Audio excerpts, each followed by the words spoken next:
Jim, we'll go with you. Hey, Oh, Giannis. my mask. Oh, you're good. Thank you.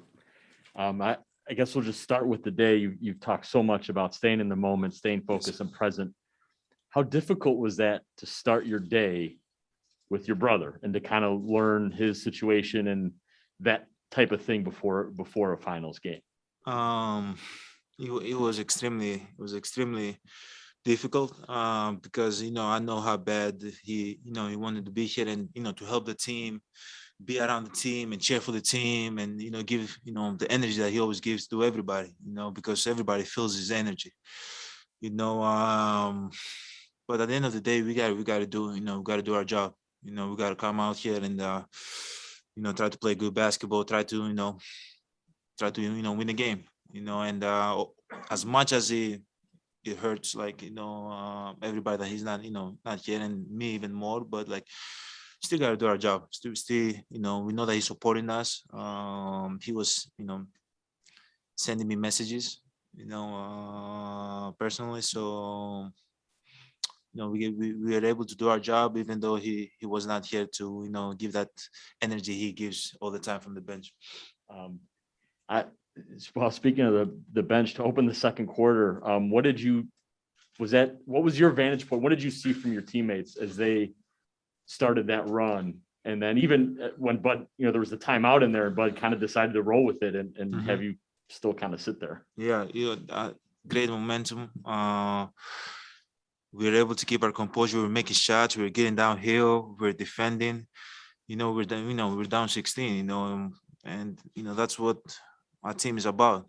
You can go the other way. You can be like, oh yeah, okay. This is not the night, but no, we kept playing hard, especially that group that came back to the game. They kept moving the ball. They kept getting open shots. They were knocking it down too. So they played great. They played great in that stretch. Eric on the right. Did the hotel room survive? I feel like the Nest would be jumping on like the bed, like throwing couches around. Like I think just because I know him a little bit better, he was probably screaming in front of the TV, and probably in the last possession he probably took his shirt off, started playing defense, sweating, jumping in the bed. But like yeah, but after the game, when the game was over, he FaceTimed me. I could see that he was extremely happy, like he was watching every single moment of the game and he was cheering all on. So yeah. can you walk me through the steal by Drew? I mean, like we talked the other night about your defensive block, and that steal I feel like is kind of on the same level as far as importance. Yeah, it was big time still. Showing crowd, let him get to a spot, and he came from behind and ripped the ball off, and he could go down to the other end and just go for like a full play, run the clock down. But he trusted me and he made the incredible pass also for the lob. So it was big time play. It was the winning play of the game. But we that's what we need from Drew. We need him to keep defending. We need him to keep being great offensively. But like things like that's what makes him elite. He said you yelled at him. Yeah. When did you know you had the lane? I saw him going, then I saw Chris Paul, and then I started sprinting, and I saw nobody was around me. So he didn't want to throw me the ball at first, but I was like, throw it.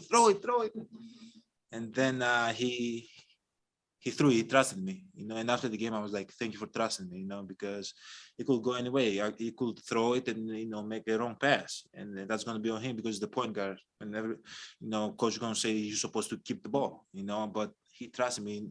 He knew that I'm going to finish the play, and that says a lot to me, and, I went up to the game after the game and I told him that too. Over to Ben on the right. Giannis, you've seen how the city has kind of rallied around you guys, 25,000 people watching outside. Winning this one here tonight, what's it mean to, go home and have a chance to win an NBA title in front of the home fans? Oh man, it means a lot, man, but like I can't get too carried away. I gotta stay in the present. Can't worry about the outcome. But like, obviously we know what the deal is. Is one game away from being an NBA champ, being in the history of this game, being always there. Nobody can take that away from you. And doing it in front of our families and our fans, it's big. It's gonna be big, but that can wait. We gotta focus and keep playing good basketball. We gotta go back home. We gotta recover. I gotta, grab some burgers, eat something right now because I'm hungry. And then we gotta watch the clip and watch the clips and see what we did well, what we didn't do well, what can we do better, and the steps to it before the game, right? And if we do all those things right and we are disciplined, once the game started and we play good basketball, we have the energy of the fans because we know they're going to be loud, and we have an opportunity to win the NBA championship. It's going to be amazing to do it in front of our fans. But there's more steps until we get there, But to answer your question, it's going to be amazing. It's going to be awesome to do it in front of our fans. But there's steps to it. Malik in the back.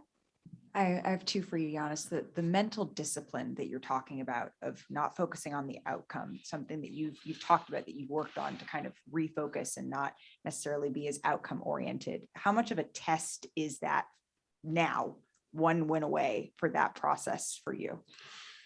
It's a test. It's a big test, and you got to enjoy the moment.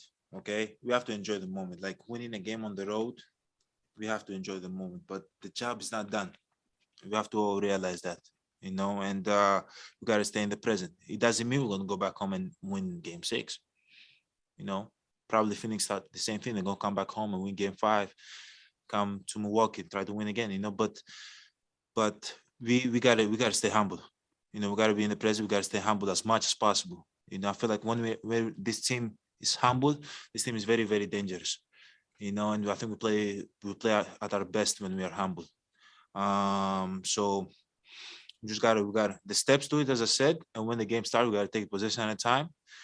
And hopefully we can be in a position to win the game. If we're in a good position to win the game, we have great closers in our team, Drew, Chris, me, that we have opportunity to win the game. And I'm just wondering the resilience that this team has showed, whether it was tonight being down big in a quarter, or if it's being down 0-2. Is that a learned behavior, or is that innate to learn as a team to be this resilient? I feel like we don't stop. I feel like I've been a part of different teams. Usually when you're down 15 or 16 or whatever, down 0-2 or whatever the case might be, you kind of stop. You kind of like kind of stop competing, in a way. But I feel like this team, we don't do that. We haven't done that all year long. I think I can't remember. I can't go that back, but like we keep competing, And as I said in the last press conference, like we didn't know we're gonna win this game. We could still compete until the last minute and still lose the game. But it's all about that. We don't stop. We keep coming, and this team does that so well. Even with down 0-2, we down 0-1, we down 16 points. We keep coming, we keep competing because we know the game is long, it's 48 minutes. And we always try to put ourselves in a position to win the game. That's all you can ask for. You go into a game, you don't know if you're going to win the game. But we know if we compete for 48 minutes, we are good. We have great players, great closers, great shooters, great rebounders, great defenders. We have a great coach, and we know that we can put ourselves in a position to win the game. Sam in the middle. Two for you, Giannis. First of all, what you were dealing with when you first came in, is it cramping? Is it something else? Yeah, I was a little bit dehydrated. Man. I'm a softie, but it's okay. Well, you got me hungry now. The burgers sound good. Yeah, with some French fries, huh? Some There French you go. Right? fries. We know where to go. We'll meet you there. A lot of the mental stuff you talked about yesterday, it seemed like it was coming to fruition in the later moments of this game. So you list 2 free throws with a minute to go, and Monty ices you. Jay Crowder bumps you on the way to the line. Chris Paul seemed like he tried to get at you a little bit. I love it. So they're trying to get under your skin, but you can't disengage because seconds later, Drew's trying to find you above the rim for the play of the game. Is that a lot of what you talked about yesterday? Yeah, it's been the moment. Not gonna lie, I'm always real. I feel like that's what makes me who I am. I'm always real. Sometimes I go to the free throw line and I'm nervous a little bit, but this time I wasn't nervous at all because I was so much dialed in. I just missed, and but I'm happy. Like I live with it because I shot my routine. I did exactly what I always do, and I just missed, But there's gonna be times that they're gonna talk. Your opponent player is gonna talk. The crowd gonna yell, but just gotta keep playing through that. Gotta keep playing. Keep your composure. Just keep trying to do whatever is possible to help the team win. Like even when we missed, we were able to still tip the ball back to Chris, and he made them. I could put my head down and just be like, missed the free throw, whatever the case might be. But no, I kept playing. That's what I do. That's how I'm built. We've got time for two more. We're going to Rohan and then Jeff. Giannis, you mentioned Drew trusting you on that lob play on that last sequence. I'm just curious, why did you want the lob there? How come you didn't want him to run out the clock? What was going through your mind? Why did you call for that? Exactly. I don't know. I was so in the moment. I wasn't worried about the clock. I wasn't worried about the crowd. I wasn't worried about nothing. I was worried about I had the open lane, throw it up, and he trusted me. Now, if we put it all down now, there was like what, 20 seconds on the clock? Yeah, Drew, if you put it all down and you go, traditionally, yeah, pull it back out, give the ball to Chris, let's run a high pick and roll, and so probably they're gonna foul him. He's gonna go to the free throw line. But I was, sometimes when you're so much in the moment, you just react. Last question to Jeff. Giannis, you've talked a lot about trust during this series. This is Drew's first year with the team. What were the things that led to you trusting him, knowing that maybe if he has a bad night offensively, he contributes other ways? How did that trust develop there? And then maybe if you can describe what it takes for his defensive effort to do what he has to do on a nightly basis. Yeah, he takes a lot out of his body to do what he does in a nightly basis. Pick, the point guard up, full court, then bring the ball up, put the whole team in order, in position, execute, try to score, try to get downhill, try to find the open man. Like it's a lot, but we trust him that he can do that. But one thing, the great thing about Drew is that he can affect the game in a lot of ways. He can have an off night, but he can defend.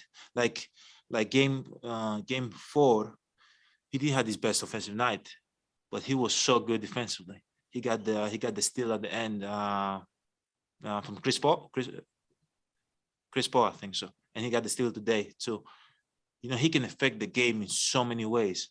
And it says a lot. I love being teammates with him, and I hope moving forward we can be teammates for a lot of years.